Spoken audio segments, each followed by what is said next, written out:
Today is Thursday, May 16th in 2019, and in the past week, Philadelphia went 5-5 with the Sixers going 1-1, the Phillies going 3-3, the Union winning their game, and the Soul losing their one game. Always so much to talk about here, so let's get right into it. So sit back, enjoy the ride here on the Orange Line.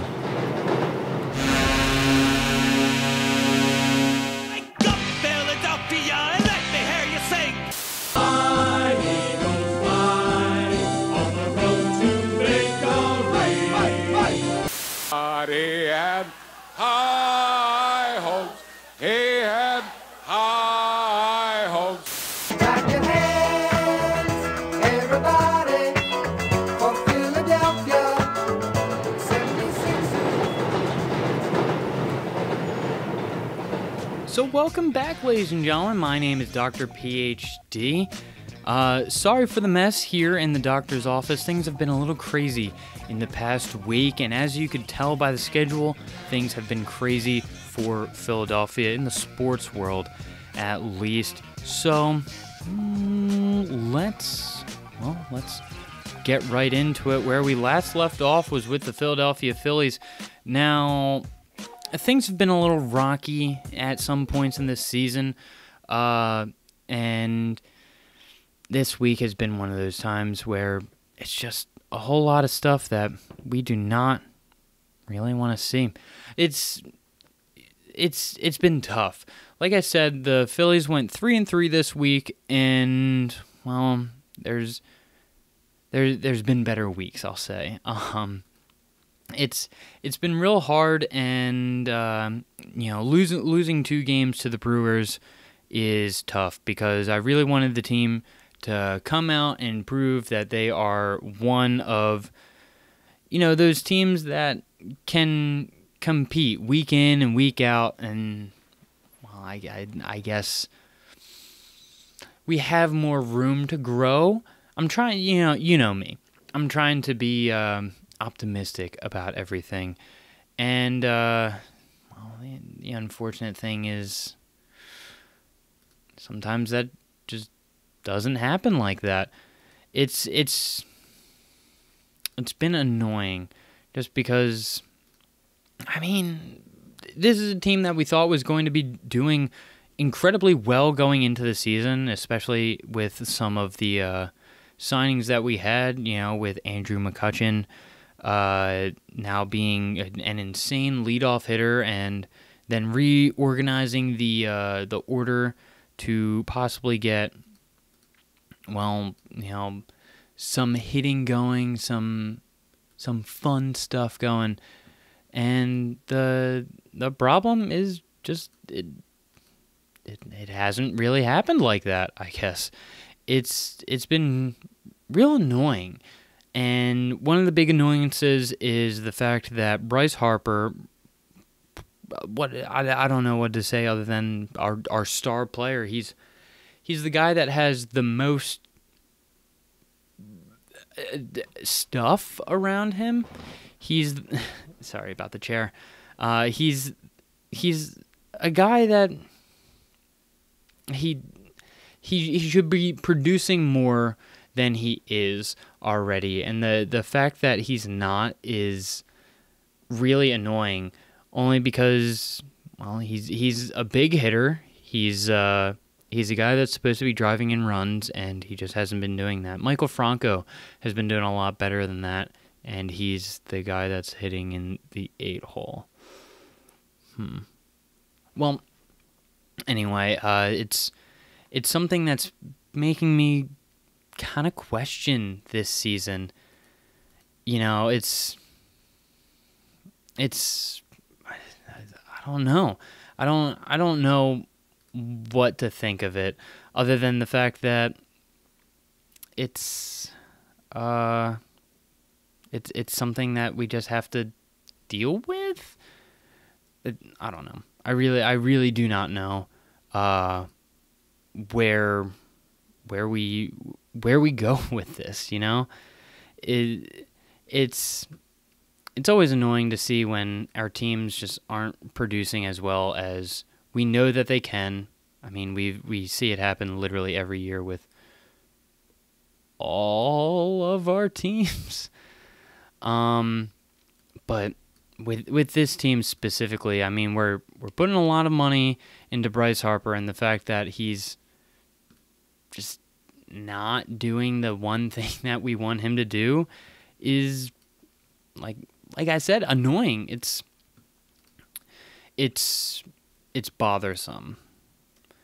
And the recent losses just aren't good. Like I said, we wanted to go into the series with the Brewers, kind of hoping to get at least a draw in the series, and with the game earlier today being a loss as well, we take a pretty fat L.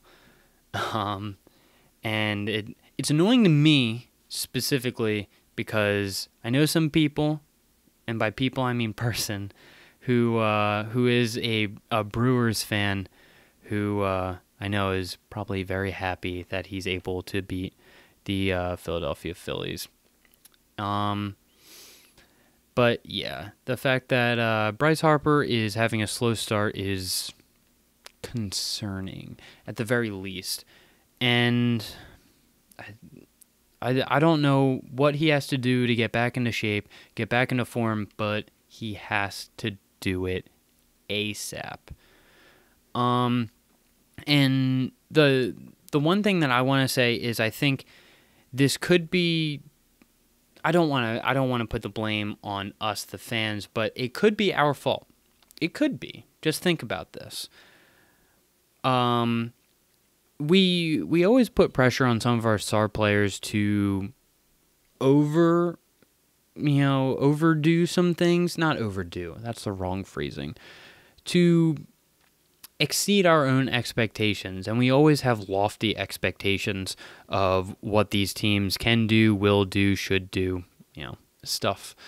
And us as fans, we probably think it's typical to expect the best out of this team, and you always want the best out of your team, obviously.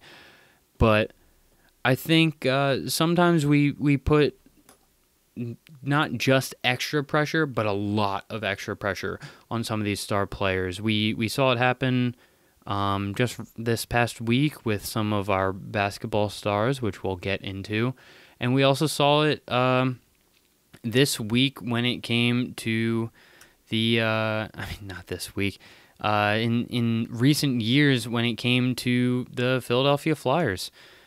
And that was right when we had gotten rid of Mike Richards as our captain. That's also when we got rid of Jeff Carter. Sorry, the name escaped me. But yeah, that's when we got rid of Mike Richards and Jeff Carter, shipped them over to LA, where they ended up doing a lot better than they did here. But that's besides the point. We gave the seat to Claude Giroux, and he just, in my opinion, he hasn't been the same. He hasn't been that incredible player who has the ability to produce points almost at will, to control the play of the game.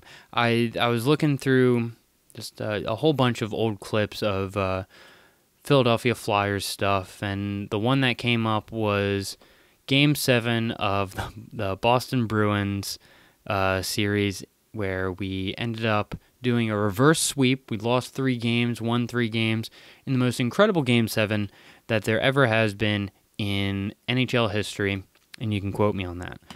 But yeah, that was the game in which we were down 3-0, ended up coming back to win 4-3, just like the series.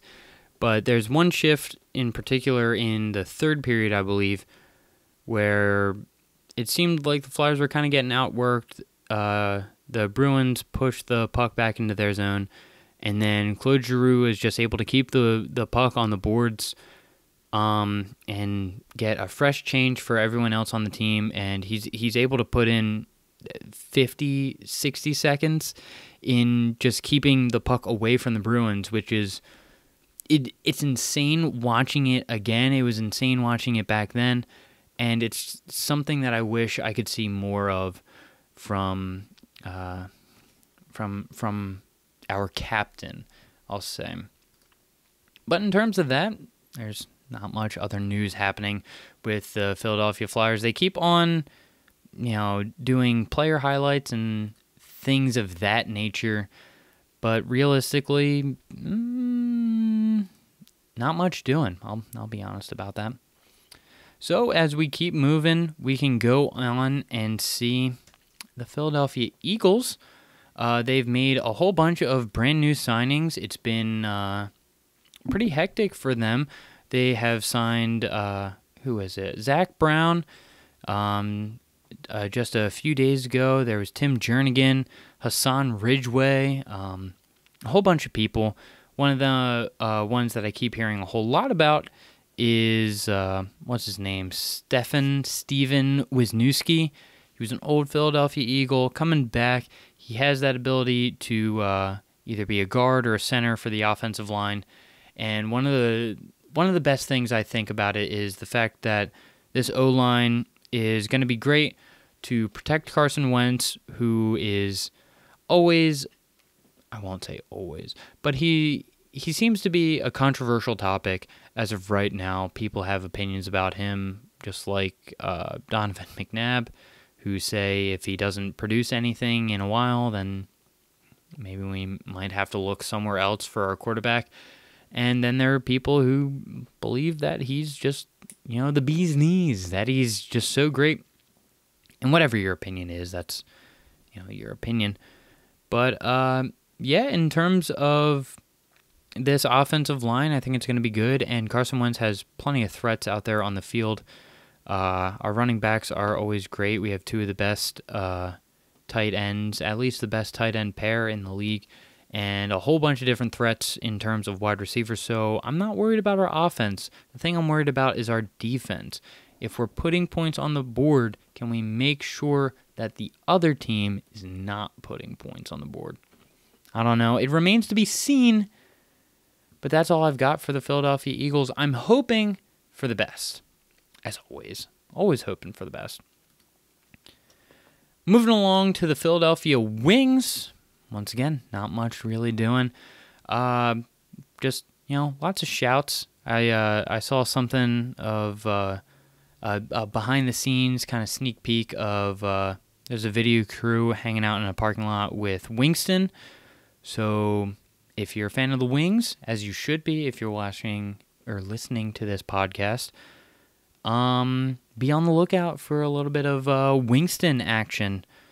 One of our many incredible mascots here in Philadelphia. We're kind of blessed, if I'm going to be honest, to cut away from talking about sports for a second.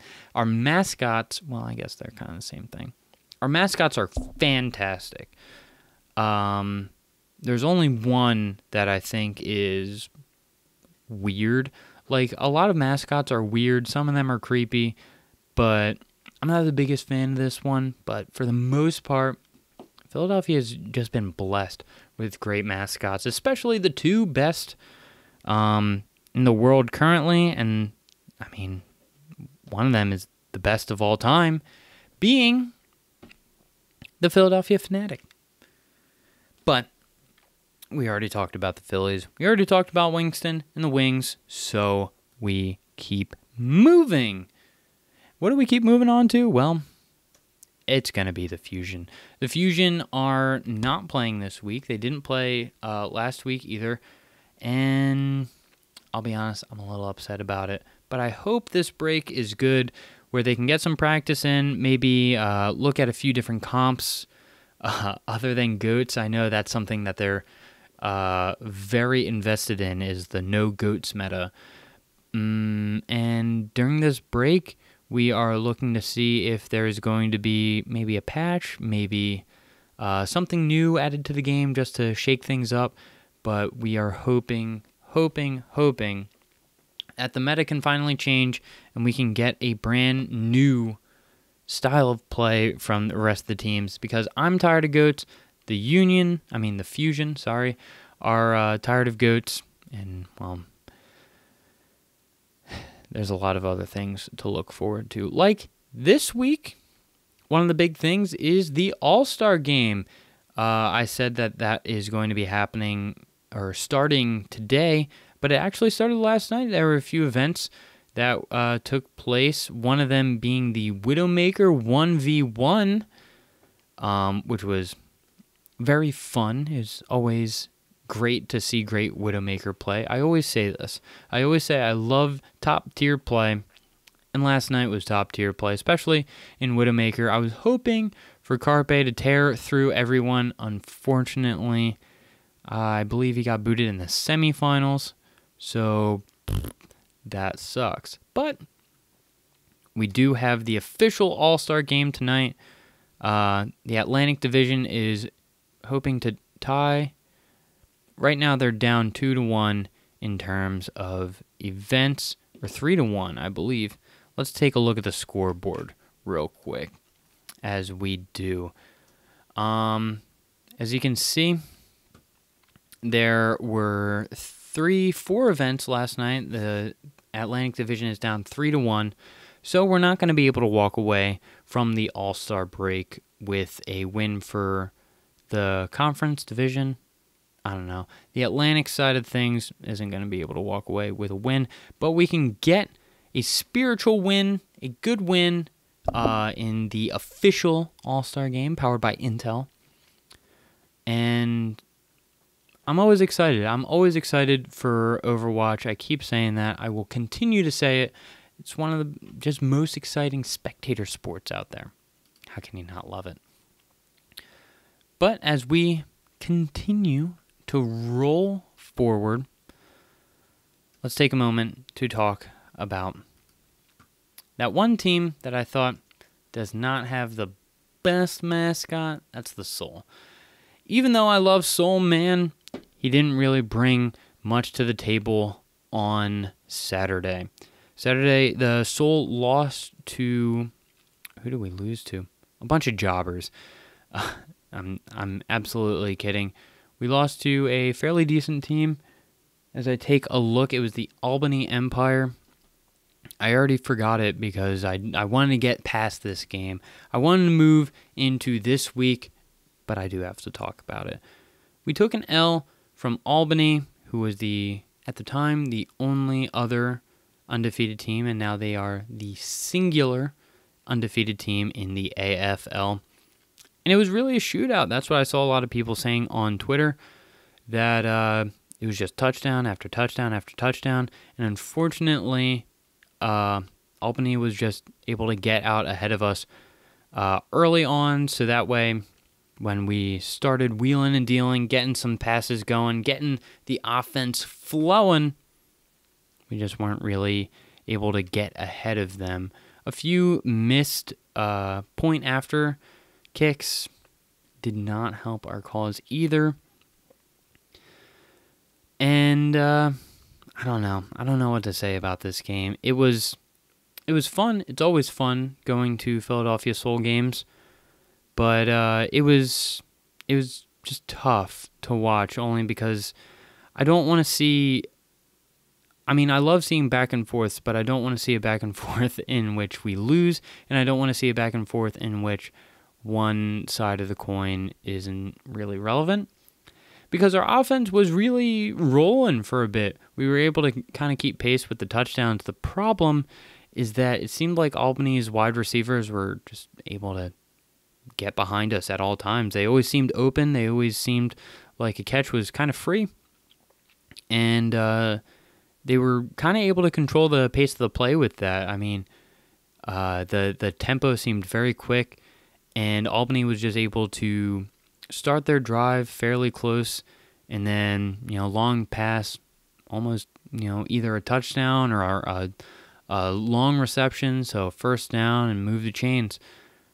So it wasn't as great as I wanted it to be. Aaron Washa did very well, but not as well as our boy Lonnie Outlaw,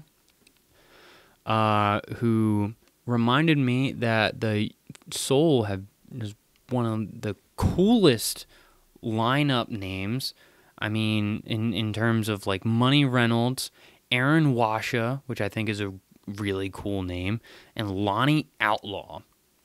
And what I said is if we're having a shootout, you need an outlaw because he's going to get the job done, and he absolutely did. I believe he had 190-some receiving yards and 3 touchdowns. He was insane. He played great, and I can't really fault him for the loss. The only part of the team that I can really fault is the defense. They got to play tighter. They got to make sure that their arms are up when a ball's coming in, because it seemed like sometimes they weren't aware of the pass, they weren't aware of where the ball was going, and they weren't able to get their hands in the way or even trying to make a reception of their own.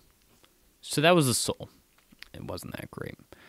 We still have other sports to talk about, though, so why don't we talk about one that hurts a little bit more. This is the 76ers, guys. The season's over. We had a good run. Game 7 was rough. I was right in my prediction. I said that we were going to win the game on Thursday, move into Sunday, and play a very close game on Sunday. The problem is, well, it seemed like a coin flip at who was going to win. We guessed tails, and it landed on heads. A quadruple bounce, a quadruple doink is what we go out on.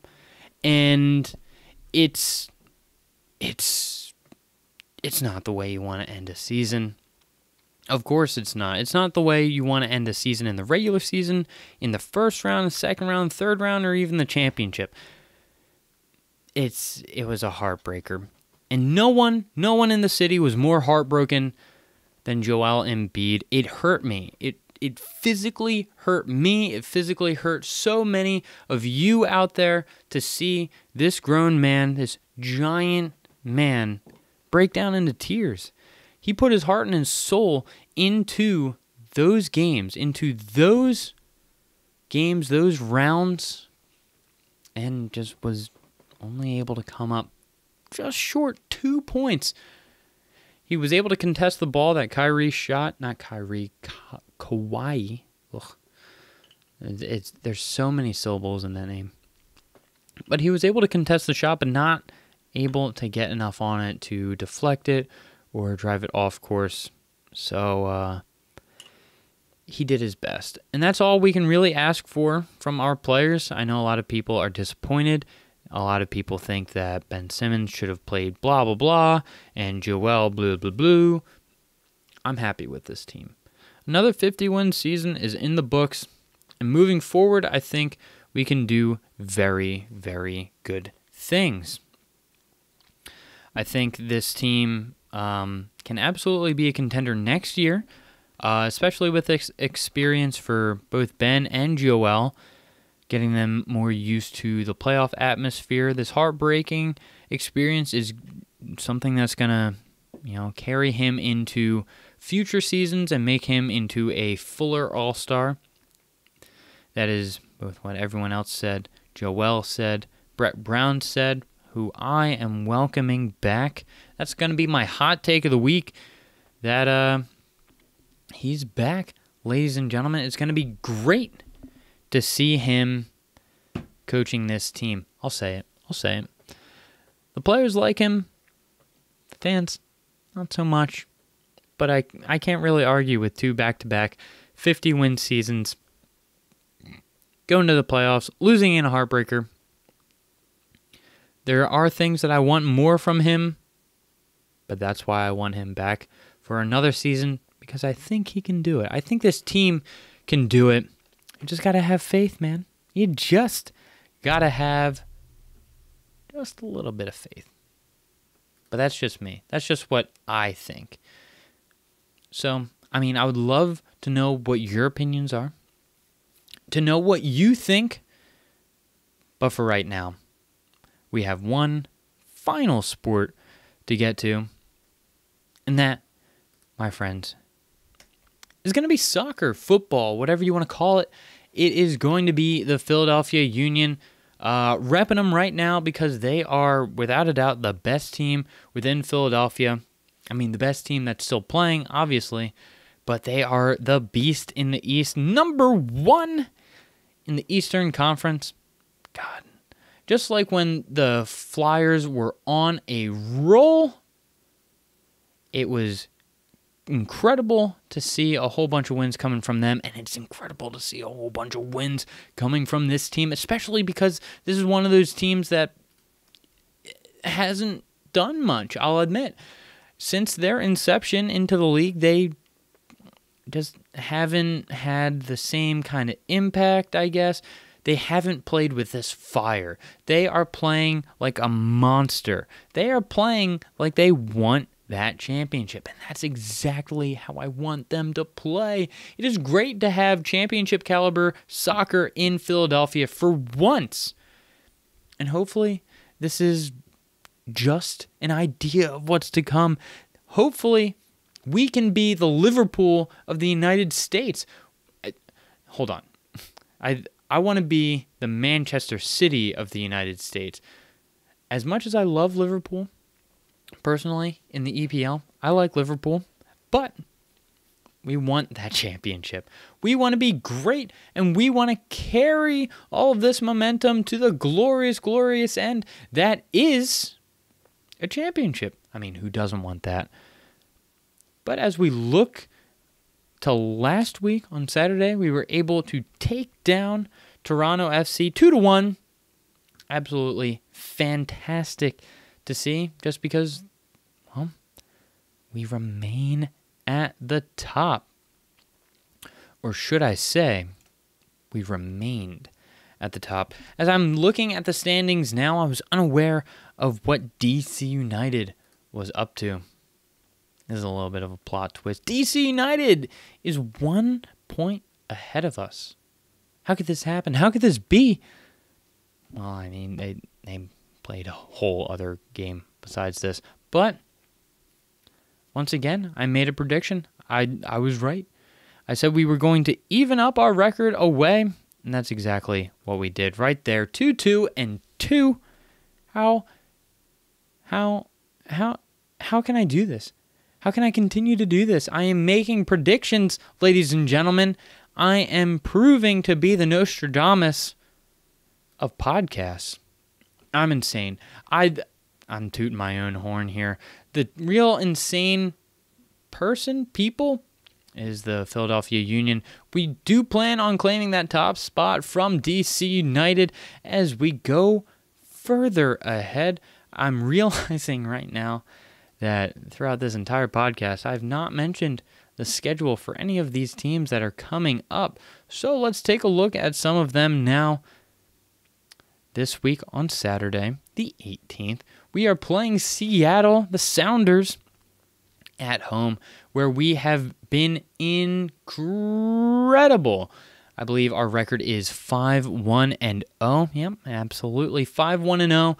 So there's a good chance that we can just play out of our minds again.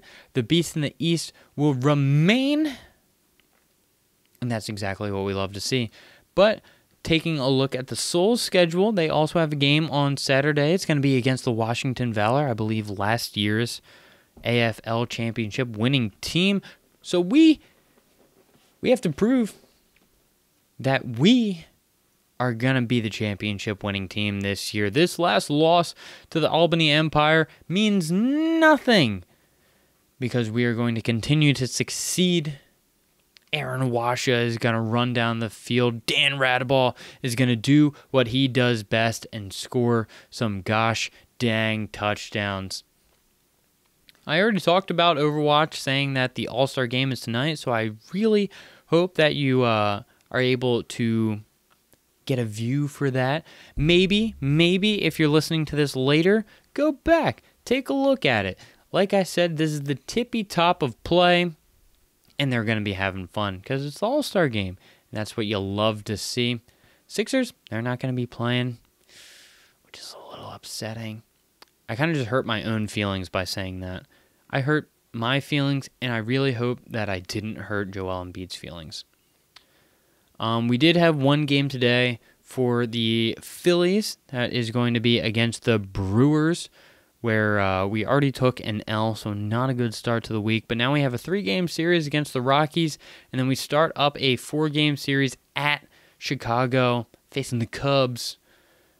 And here's my take on the Cubs. I'm really upset that they were able to win a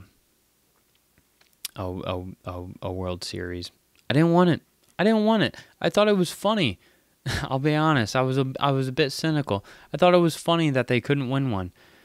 Go 200 years. That would have been great. 200 years. If I could live that long and see 200 years of them failing, that would make me feel better about all the times that our teams have disappointed us. Anyway, I'm looking forward to a great week this week. Here are the Dr. PhD picks of the week. Obviously, it is going to be the Soul who are going to take away that win from Seattle. Their team that is just cruising right now. I'm talking about the Union. The second Dr. PhD pick of the week is, I think I have a feeling it's going to be, it's coming from right in here, right in the heart. I have a feeling that Bryce Harper is going to start hitting a little bit more. I'm going to call 3 home runs from Bryce Harper this week. 3 home runs this week from Bryce Harper. And that's exactly what we want him to do. And the fourth pick that I'm going to pick this week, I don't know. I don't really know. I've done music. I've done video games. I've even done Overwatch for what happened in the grand finals of Stage 2. So here's my pick of the week. Here is something that has been on my mind. Let's figure out what hat Dr. PhD is going to get this week. Yeah, it's probably the worst pick that I've had on the podcast. But yes, we are going to see what hat Dr. PhD is going to get this week. Let's hope it's something good. Stay tuned for next week to see what hat I'm going to get. As far as everything else, I hope things are well. I hope things are good. It's almost dinner time for me, so I'm going to grub down, and I'll see you next week. Enjoy everything, and I'll see you next time on The Orange Line.